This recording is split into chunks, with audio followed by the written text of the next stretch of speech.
साल 1983 की ठंडी रात थी। आगरा के एक प्रतिष्ठित और धनी व्यापारी सुरेश वर्मा काम से लौटकर अपनी सफेद फिएट कार में अपने आलीशान बंगले के बाहर रुके। चारों ओर रात का सन्नाटा फैला हुआ था। उन्होंने अपनी कार का हॉर्न बजाया, आदतन 2-3 बार, ताकि उनके नौकर या घर के लोग दरवाजा खोलें। पर इस बार कुछ अजीब था। कोई बाहर नहीं आया। कुछ देर इंतजार करने के बाद सुरेश खुद गाड़ी से बाहर निकले और बंगले की ओर बढ़ने लगे। अचानक 2 लोग अंधेरे से निकलकर उनकी ओर भागते हुए आए। इससे पहले कि सुरेश कुछ समझ पाते, एक गोली की आवाज गूंजी और एक गोली उनके सिर में जा लगी। सुरेश वहीं ढेर हो गए। उनकी कहानी वहीं थम गई। अगले दिन आगरा की सड़कों पर यह दुखद और रहस्यमय खबर फैल गई। इस हत्या ने पूरे शहर को हिलाकर रख दिया। सुरेश का परिवार गहरे शोक में डूब गया और न्याय की आस में केस दर्ज करवाया।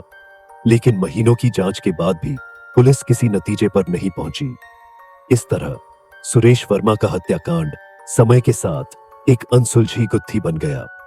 समय बीता और धीरे धीरे सुरेश वर्मा की यादें लोगों के दिलों में धुंधली पड़ने लगी।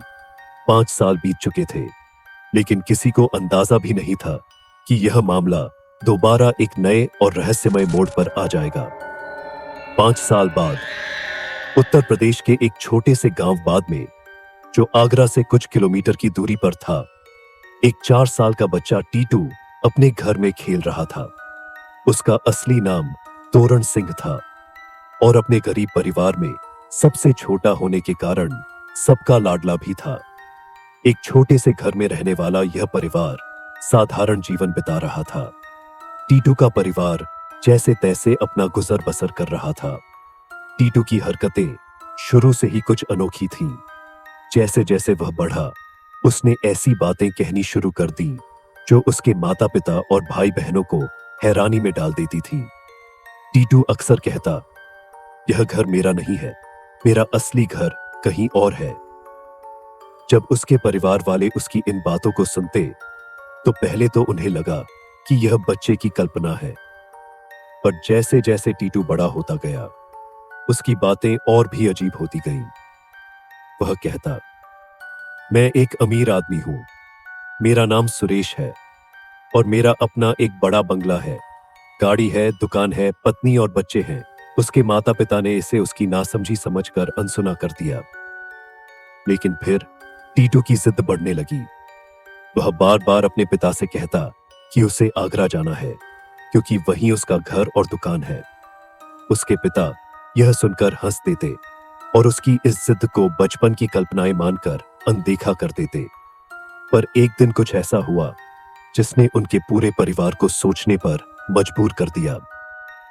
एक दिन टीटू के पिता काम से आगरा गए, लेकिन टीटू को इसके बारे में नहीं बताया। जब टीटू को पता चला कि उसके पिता बिना उसे बताए आगरा चले गए हैं, तो उसे बहुत बुरा लगा। उसने गुस्से में आकर खूब चिल्लाया और रोने लगा। यह देखकर उसके बड़े भाई अशोक ने उसे चुप कराने की कोशिश की। अशोक ने उसे प्यार से समझाने की कोशिश की, लेकिन टीटू ने गुस्से में कहा, तुम लोग मेरी बात नहीं समझते। मेरा बड़ा घर है, दुकान है, मुझे वहां जाना है। अशोक इस अजीब बात को सुनकर हैरान रह गया। उसने सोचा कि टीटू को आगरा क्यों जाने का ऐसा जुनून है। आखिरकार उसने एक दिन टीटू को आगरा ले जाने का निर्णय किया। आगरा में आश्चर्यजनक घटनाएं। जैसे ही वे आगरा पहुंचे, टीटू की आंखों में एक चमक थी, जैसे वह इस जगह से पहले से परिचित हो। उसने अपने भाई से कहा, चलो, मेरी दुकान यहीं पास में है। अशोक यह सुनकर चौंक गया। वे टीटू के बताए हुए रास्तों पर चले और आखिरकार एक दुकान के सामने रुक गए। दुकान के बोर्ड पर लिखा था, सुरेश रेडियो। यह वही नाम था जिसे टीटू बार बार दोहराता था। अशोक दुकान के अंदर गया और वहां एक महिला को बैठा देखा। यह महिला थी उमा वर्मा, जो अब अपने पति की मौत के बाद दुकान चला रही थी। बातचीत के दौरान अशोक ने उमा को टीटू की अजीब बातें बताई। उमा को सुनकर पहले तो विश्वास नहीं हुआ, लेकिन टीटू का व्यवहार देखकर उसके मन में एक अजीब ख्याल आया। क्या यह बच्चा वास्तव में उसके पति सुरेश का पुनर्जन्म हो सकता है? उमा के मन में टीटू को लेकर एक नई जिज्ञासा पैदा हुई। अगले ही दिन वह उस गांव में गई जहां टीटू का परिवार रहता था। जैसे ही उसने टीटू को देखा, उसकी आंखों में आश्चर्य और भावनाओं का तूफान था। टीटू उसे देखकर दौड़ता हुआ आया और उमा से बोला, तुम मेरी पत्नी हो और तुम मेरी मारुति कार में आई हो। उमा यह सुनकर चौंक गई। उसने सुरेश की कार को उसके मौत के बाद बेच दिया था। यह जानकर उमा को पूरी तरह यकीन हो गया कि टीटू के अंदर सुरेश की आत्मा ही है। पुनर्जन्म का रहस्य और मीडिया में सनसनी यह खबर आग की तरह फैल गई। लोग इस पुनर्जन्म की कहानी को सुनने के लिए दूर दूर से आने लगे। जल्दी ही टीटू की कहानी अखबारों, रेडियो और टीवी पर छा गई। इस अद्भुत मामले ने न केवल आगरा में बल्कि पूरे देश में हलचल मचा दी। इसी दौरान दिल्ली विश्वविद्यालय में पुनर्जन्म के मामलों का अध्ययन करने वाली एंटोनिया मिल्स के कानों तक भी यह खबर पहुंची। एंटोनिया ने इस मामले का अध्ययन करने का निश्चय किया और आगरा पहुंच गई। एंटोनिया ने टीटू से मिलने के बाद उसका गहराई से अध्ययन किया। वह उसे उसके पुराने घर, दुकान और उस जगह ले गई जहां सुरेश का शव मिला था। टीटू ने अपने पुराने घर के आंगन में एक पेड़ की ओर इशारा किया और कहा, यहां मैंने सोने के सिक्के गाढ़े थे। परिवार ने वहां खुदाई करवाई और सचमुच वहां से सोने के कुछ सिक्के निकले। इस घटना के बाद सुरेश का परिवार भी मानने लगा कि टीटू ही उनका सुरेश है। टीटू के अजीब बर्ताव और उसकी बातें देखकर एंटोनिया ने अपने शोध में इसे पुनर्जन्म का प्रमाण माना।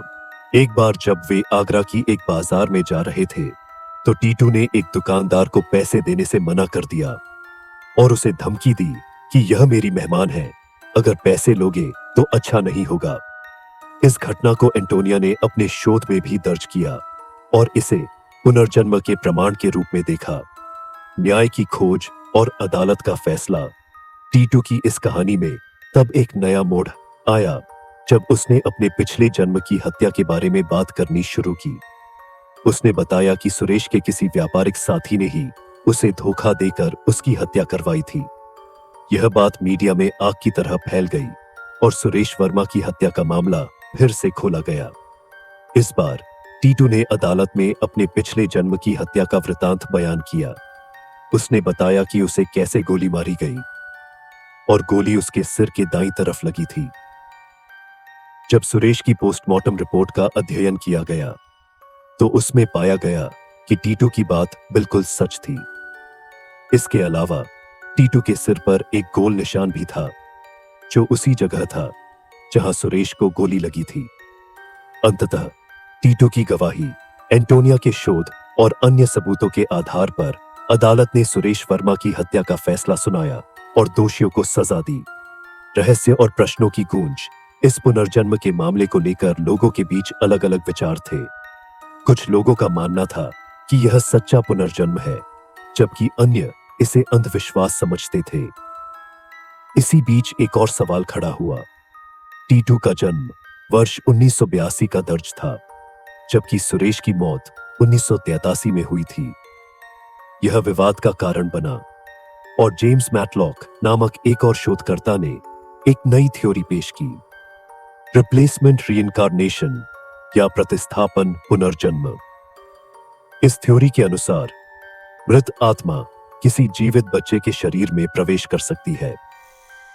शायद सुरेश की आत्मा ने टीटू के जन्म के कुछ महीने बाद उसके शरीर में प्रवेश किया हो। आज भी अनसुलझी है। यह कहानी टीटू का मामला आगरा में एक रहस्य बन गया और इस कहानी के पीछे छिपी सच्चाई आज भी लोगों के दिलों में जिंदा है। यह कहानी न केवल पुनर्जन्म की संभावनाओं पर प्रश्न उठाती है, बल्कि इसे अंधविश्वास और वैज्ञानिक सोच के बीच की एक कड़ी भी मानती है।